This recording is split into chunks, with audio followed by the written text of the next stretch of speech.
जादुई बैंगन का भरता रोटी वाली गरीब माँ। सुबह का समय था। केतन चाय नाश्ता करके जा रहा था। तभी उसकी बेटी पायल कहती है, पिताजी, आज मेरा बैंगन का भरता खाने का बहुत मन है। आप शाम को मंडी से बैंगन ले आना ताकि माँ भरता बना दे। अच्छा ठीक है बेटा, ले आऊंगा। अरे अखिल, ये तू क्या कर रहा है? लड्डू चलाना बंद कर, 12वीं की परीक्षा है तेरी, जाकर पढ़ाई कर ले। पिताजी मैंने कल रात को पढ़ाई की थी, अभी थोड़ी देर बाद कर लूंगा। अरे आप उसे क्यों बोल रहे हैं? कर लेगा पढ़ाई वो। मैं हूँ, आप निश्चिंत होकर काम पर जाइए। ठीक है। ये कहकर केतन काम पर चला जाता है। वहां पहुंचकर वो कपड़ों पर रंगाई करता है। वहीं शाम होने पर केतन एक बड़ा सा बैंगन लाकर सुमन को दे देता है। फिर सुमन धोकर उसे चूल्हे पर रख देती है। अरे वाह, बैंगन भुनने लग गया है, खुशबू आ रही है। वैसे पायलिया, तूने आज बैंगन का भरता बनाने के लिए कैसे कह दिया? ऐसे ही माँ, मेरे मन में आया और आप इतना अच्छा बनाती हो, मेरा पसंदीदा भी है, इसीलिए मैंने बोल दिया। बैंगन के भरते के साथ जो गरम गरम रोटी देती हो आप, ओए होए, मजा ही आ जाता है। हाँ माँ, दीदी बिल्कुल ठीक कहती हैं। मुझे भी आपके हाथ का गर्मा गर्म बैंगन का भरता और उसके साथ रोटी बहुत पसंद है। अच्छा ठीक है, आप सुनिए, जरा हाथ मुंह धो लीजिए। हाँ ठीक है। कुछ देर बाद पूरा परिवार एक साथ बैठकर गर्मा गर्म बैंगन का भरता और नरम नरम रोटियां खाता है, जिसे खाकर उसके बच्चे उंगलियां चाटते रह जाते हैं।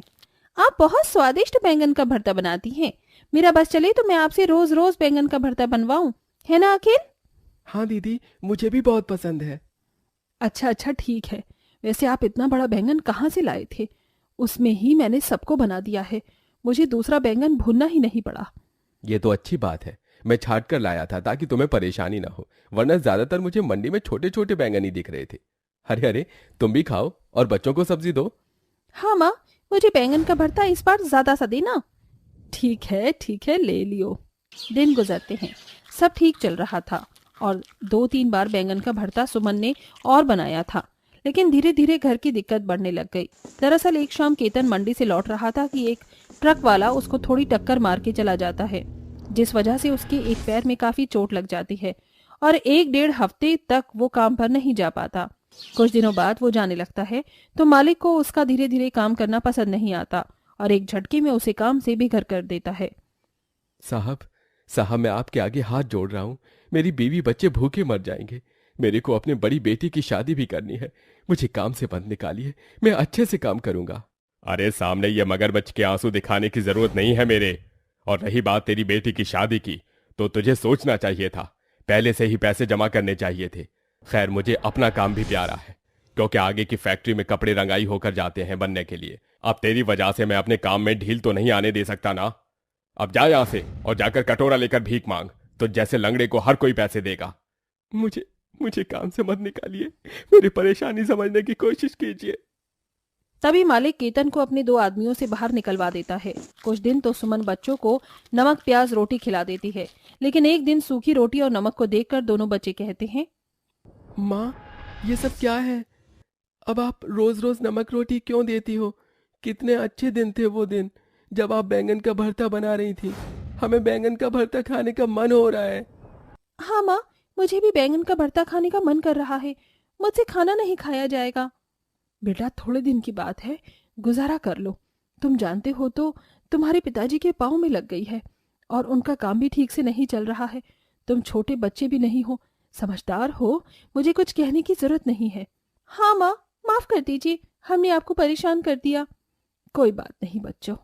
तभी लड़खड़ाते हुए केतन वापस आता है और सुमन उसे सहारा देकर बिठाती है। अजी, आप बेहद परेशान लग रहे हैं। आपकी आंखों में आंसू कैसे? क्या हुआ, मुझे बताइए। और आप जल्दी कैसे आ गए? आज मुझे मालिक ने काम से निकाल दिया है, क्योंकि मैं ठीक से काम नहीं कर पा रहा था। अब मैं पायल की शादी कैसे करूंगा? और अखिल भी तो कॉलेज में जाएगा ना।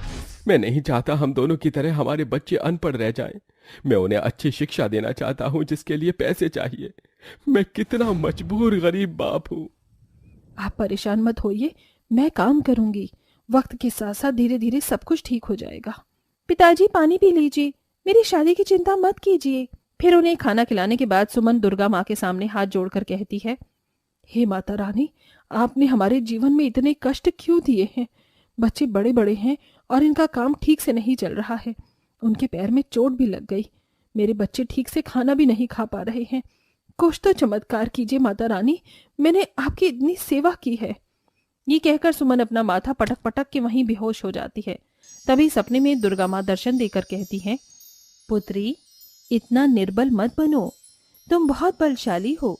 मैं जानती हूँ, और तुमने जो मेरी सेवा की है उसका परिणाम तुम्हें जरूर मिलेगा। तुम्हारे आंगन में एक पौधा है, उसमें पानी डालना और देखना, जो चमत्कार होगा उससे तुम्हारे जीवन में खुशियां ही खुशियां आएंगी, सारे कष्ट खत्म हो जाएंगे।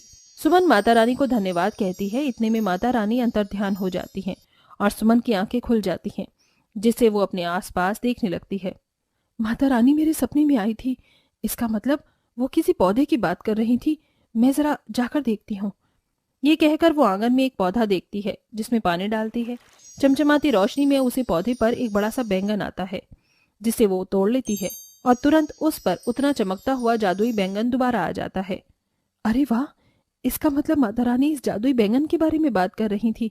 जरा एक और तोड़ती हूँ।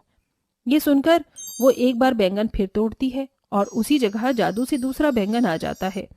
अरे वाह, इसका मतलब इस पर बहुत सारे बैंगन आ सकते हैं। पहले तो मैं अपने दोनों बच्चों को और उन्हें बैंगन का भरता बनाकर खिलाऊंगी, उन्हें बहुत पसंद है, और गर्मा गर्म रोटियां भी। और रही काम की बात, तो क्यों ना मैं बैंगन का भरता बनाकर एक ठेले पर बेचूं, जिससे घर का खर्चा भी चल जाएगा। हाँ, यही सही रहेगा। फिर माता रानी का धन्यवाद करके उन बैंगन का भरता बनाकर भरपेट अपने दोनों बच्चों और पति को खिलाती है। और जब वो इसके बारे में पूछते हैं तो उन्हें माता रानी के सपने और जादुई बैंगन के बारे में वो बताती है। और अगले दिन से ही वो पौधे से जादुई बैंगन को तोड़ तोड़ कर ढेर सारा भरता और रोटी बनाकर बेचने लगती है, जिसमें उसकी बेटी पायल भी मदद करती है। आइए आइए, गर्मा गर्म बैंगन का भरता और नरम नरम घी की रोटी खाइए। हाँ हाँ, आइए आइए, मात्र 20 रुपए की प्लेट में स्वादिष्ट बैंगन का भरता खाइए। अरे वाह, बैंगन के भरते की तो बहुत अच्छी खुशबू आ रही है। सुनिए, मुझे एक प्लेट बैंगन का भरता खिला दीजिए और एक पैक कर दीजिए। जी। ये सुनकर दोनों माँ बेटी धीरे धीरे बैंगन के भरते की खुशबू से आते हुए लोगों को बैंगन का भरता और नरम रोटी खिलाते हैं। दोनों माँ बेटी को ठेले पर बैंगन का भरता और रोटी खिलाकर 6 महीने बीत जाते हैं, जिसमें अखिल कॉलेज की पढ़ाई करता है, केतन का पैर ठीक हो जाता है और सुमन के लिए अच्छा रिश्ता भी मिल जाता है। एक दिन ठेले पर बहुत भीड़ होने पर केतन कहता है, अरे आज तो पहले से भी ज्यादा भीड़ जमा हो गई है। सुमन, जगह भी नहीं है। मैं सोच रहा हूँ क्यों ना हम ढाबा खोल लेते हैं, जहाँ ग्राहक आराम से बैठकर खाना खा पाएंगे। हाँ आप ठीक कहते हैं। खैर बैंगन का भरता खत्म हो गया है, पायल दोबारा बना देगी। आप आंगन में से बैंगन तोड़ कर ले आइए। ठीक है। ये कहकर केतन आंगन में जाकर उस गमले से एक की एक रखे जादुई बैंगन को तोड़ता है, जहां चमकती हुई रोशनी में दूसरे बैंगन आ जाते हैं। फिर माँ बेटी और बैंगन का भरता बनाकर बेचती हैं। कुछ ही महीनों में एक ढाबा वो खोलते हैं, जहां पर काफी सारे लोग उनके मशहूर बैंगन के भरते और रोटी का स्वाद लेते थे। घर की आर्थिक स्थिति ठीक हो जाने पर सुमन अपनी पायल की शादी अच्छे घर में कर देती है